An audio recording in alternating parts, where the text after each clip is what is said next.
There are total 10 enzymatic reactions of glycolysis.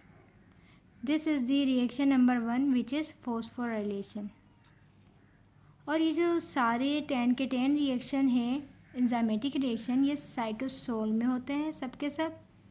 और reaction number 1, 3 and 7 are irreversible reaction, और इसके अलावा जो बाकी रिएक्शन हैं वो रिवर्सिबल होंगे।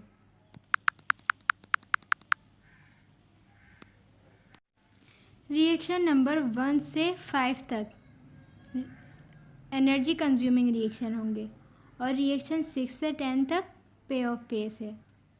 सो रिएक्शन नंबर 1 इज़ फॉस्फोराइलेशन। सबसे पहले क्या होगा, ग्लूकोज मॉलिक्यूल की फॉस्फोराइलेशन होगी with the expenditure of energy. ATP molecule आएगा, और कोई मेटेलिक एलिमेंट हमारे पास यहाँ लाजमी प्रेजेंट होना चाहिए इस रिएक्शन के लिए। जब भी एनर्जी चाहिए होगी, एनर्जी का मॉलिक्यूल आके क्लेव होगा, तो वहाँ पे मैग्नीज या इसी तरह का कोई भी मेटेलिक एलिमेंट ज़रूर रिक्वायर होगा। तो एटीपी कन्वर्ट होगा एडीपी में, और जो एंजाइम है फर्स्ट रिएक्शन में वो हेक्सोकाइनेज है। ये जो काइनेज है, काइनेज का मतलब ही क्या होता है, ट्रांसफ़र ऑफ फॉस्फेट ग्रुप। जहाँ पे भी काइनेज की टर्म आएगी वहाँ पे उन रिएक्शन में क्या हो रहा होगा, एक फॉस्फेट ग्रुप का ट्रांसफ़र हो रहा होगा। यहाँ से एटीपी से एक फॉस्फेट ग्रुप निकलेगा और क्या हो रहा है, ग्लूकोज मॉलिक्यूल के साथ जाके अटैच हो रहा है। So glycolysis takes place in this cytoplasm of cell. पूरी की पूरे जो चेन रिएक्शन है ये साइटोप्लाज्म में होगा, साइटोसोल में होगा। Glucose enters the glycolysis pathway by conversion to glucose 6 phosphate. Glucose जब तक इस पाथवे में इंटर नहीं हो सकता ग्लाइकोलाइसिस के, जब तक इसके साथ कोई फॉस्फेट ग्रुप अटैच ना हो। तो ग्लूकोज की कन्वर्जन ग्लूकोज 6 फॉस्फेट में होना लाजमी है। Initially there is energy input corresponding to cleavage of phosphate bond of ATP. ATP का ये जो फॉस्फेट बॉन्ड है इसको यहाँ से इसकी ब्रेकेज होगी, ब्रेकडाउन होगी, और ये एडीपी एडिनोसिन ट्राइफॉस्फेट से एडिनोसिन डाइफॉस्फेट में कन्वर्ट होगा, और यहाँ फॉस्फोराइलेशन हो जाएगी और ग्लूकोज से ग्लूकोज 6 फॉस्फेट बन जाएगा। Second reaction is isomerization. अब जो ग्लूकोज का मॉलिक्यूल ग्लूकोज 6 फॉस्फेट में कन्वर्ट हो गया, अब उसकी क्या होगी, आइसोमराइजेशन होगी। वो अपने आइसोमर यानी कि फ्रुक्टोज 6 फॉस्फेट में कन्वर्ट हो जाएगा। ग्लूकोज एल्डोस स्ट्रक्चर रखता है, यहाँ पे वाज़ा है, और फ्रुक्टोज कीटोज स्ट्रक्चर रखता है। तो ये अपने आइसोमर में कन्वर्ट हो जाएगा, और यहाँ जो एंजाइम रिक्वायर होगा वो फॉस्फोहेक्सोस आइसोमरेज है। आइसोमरेज, अब इसका फंक्शन क्या है, आइसोमरेज है क्या, isomerase an enzyme that catalyses the transformation of compounds into their positional isomers. ये पोजिशनल आइसोमर्स में कन्वर्जन करवा दी आइसोमरेज ने। In the case of sugars this usually involves a interconversion of an aldose into a कीटोज।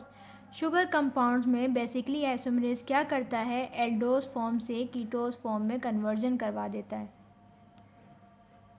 Reaction third is again phosphorylation, और ये भी irreversible reaction है। अब यहाँ पे क्या होगा, फ्रुक्टोज 6 फॉस्फेट से फ्रुक्टोज 1,6 बिस फॉस्फेट का मॉलिक्यूल फॉर्म हो जाएगा।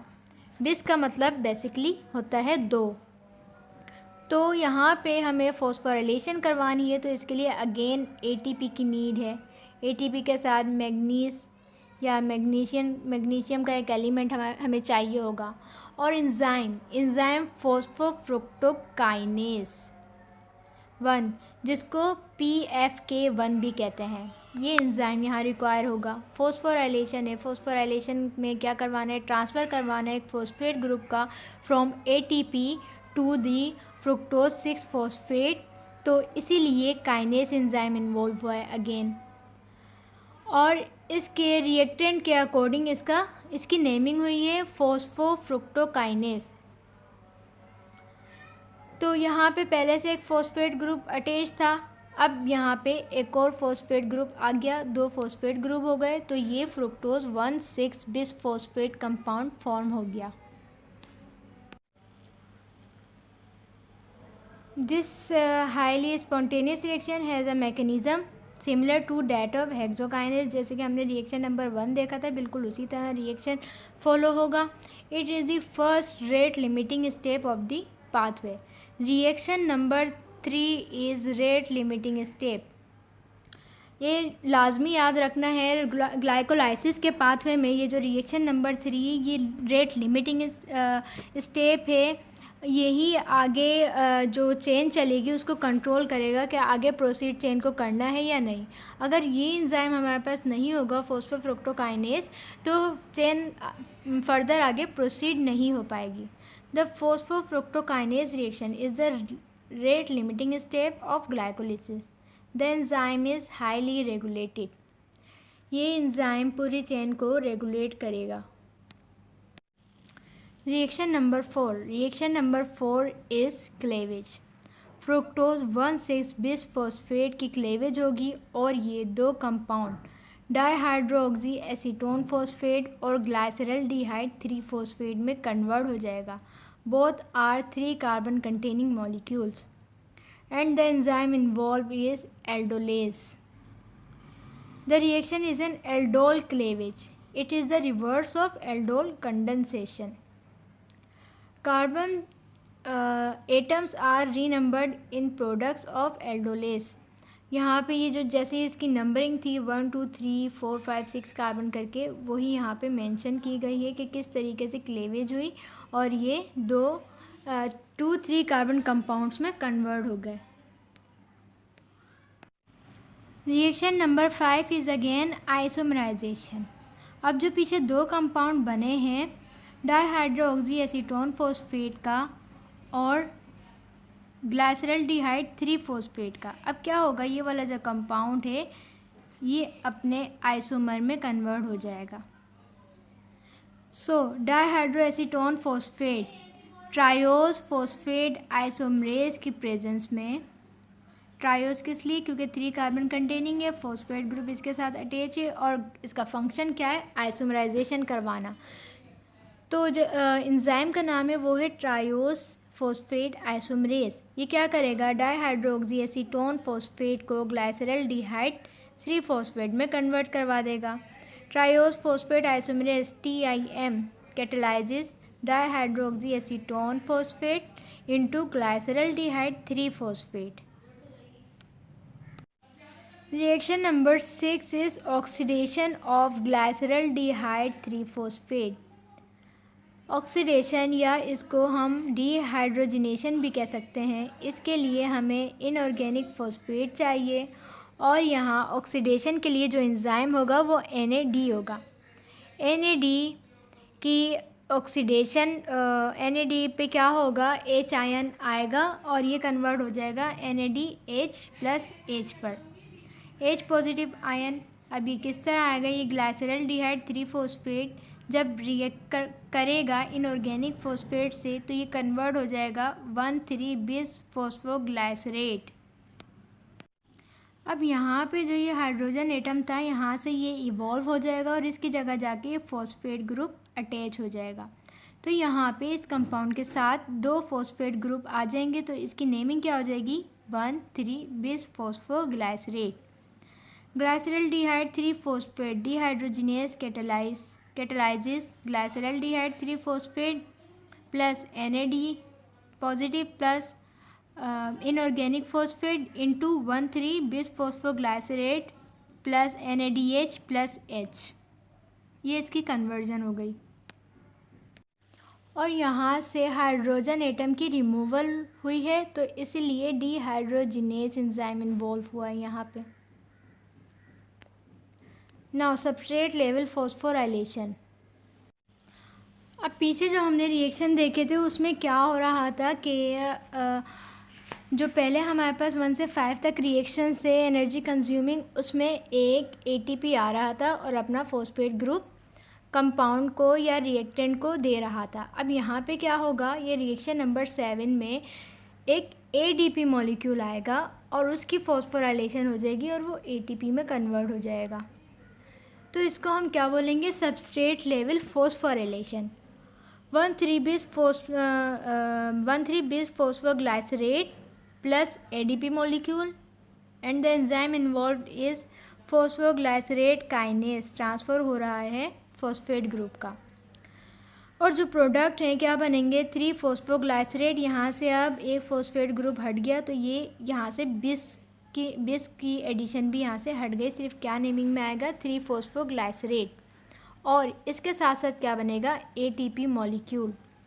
अब ये पे और फे से पीछे हमने देखा NAD से NADH+H, वहाँ पे भी एनर्जी की प्रोडक्शन हुई। ये ATP भी एनर्जी की प्रोडक्शन है। सो phosphoglycerate kinase enzyme is involved here and 1,3-bis phosphoglycerate plus ADP is converted into 3-phosphoglycerate plus ATP. This phosphate transfer is reversible। और ये जो फॉस्फेट की ट्रांसफ़र है ये रिवर्सिबल भी हो सकती है।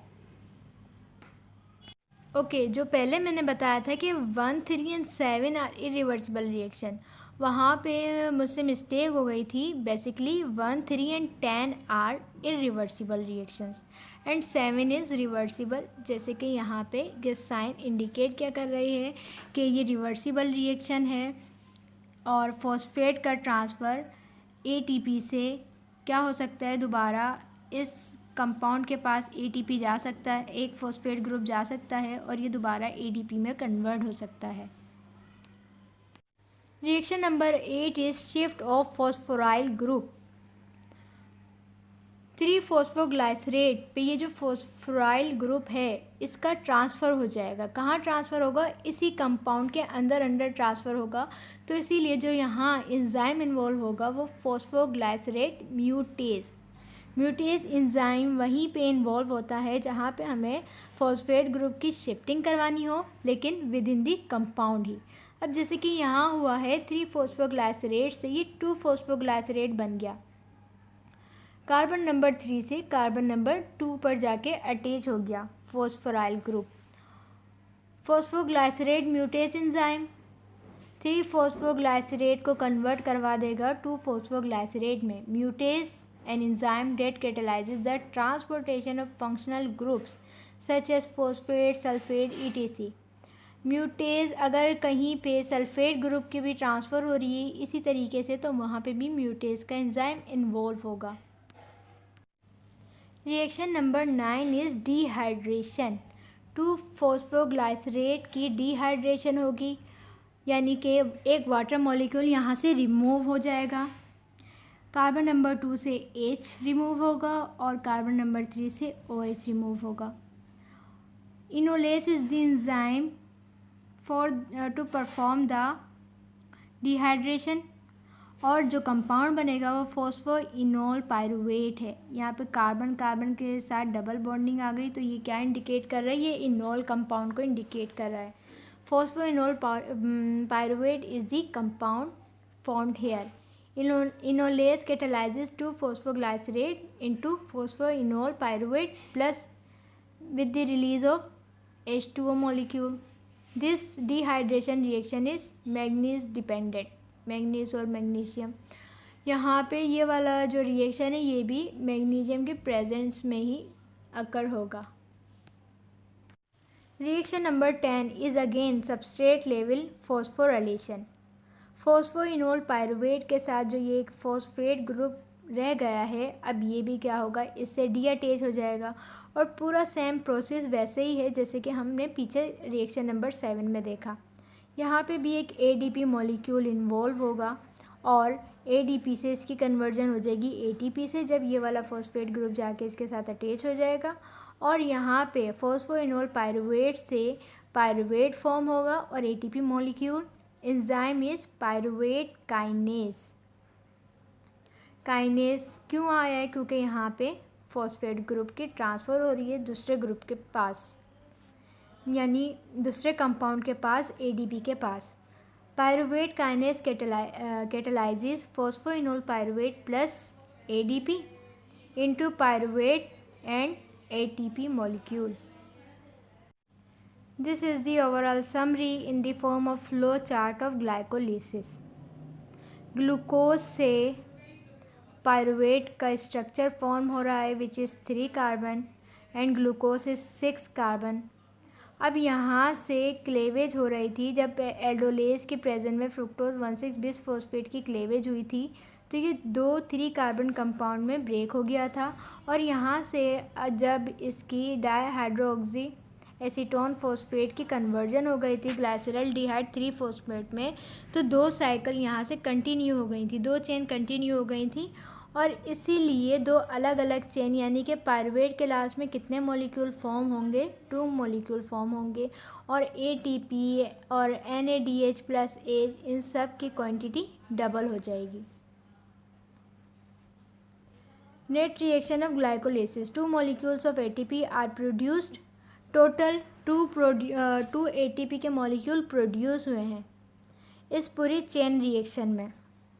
एक तो देखें यहाँ प्रोड्यूस हुआ और एक यहाँ पे. कितने हो गए? ये 2 हो गए. इनको डबल कर लें तो 2 चेन चल रही हैं तो इनको डबल करें तो ये 4 हो गए. लेकिन 4 में से ऊपर 2 पहले कंज्यूम भी तो हो गए हैं, इसीलिए जो नेट प्रोडक्शन है वो कितनी आएगी? 4 - 2 is 2. 2 molecules of ATP are produced. 2 molecules of NAD are reduced to NADH, जो कि ये पे और फेस में ही फॉर्म हुए हैं. NAD से NADH+H. इसके पीछे कुछ भी रिडक्शन नहीं हुई पहले से, तो इसीलिए 2 मॉलिक्यूल यहाँ पे फॉर्म हुए हैं NADH के. ग्लूकोज प्लस, तो ये जो ओवरऑल समरी है इसको हम इस रिएक्शन की फॉर्म में भी राइट कर सकते हैं कि ग्लूकोज के साथ हमने 2 मॉलिक्यूल ADP के लिए, 2 NAD पॉजिटिव के लिए 2 फॉस्फेट ग्रुप इन्वॉल्व हुए, इनऑर्गेनिक फॉस्फेट, और प्रोडक्ट क्या बना? 2 पायरुवेट के molecule, 2 ATP, 2 NADH, 2 hydrogen ion और 2 वाटर मॉलिक्यूल.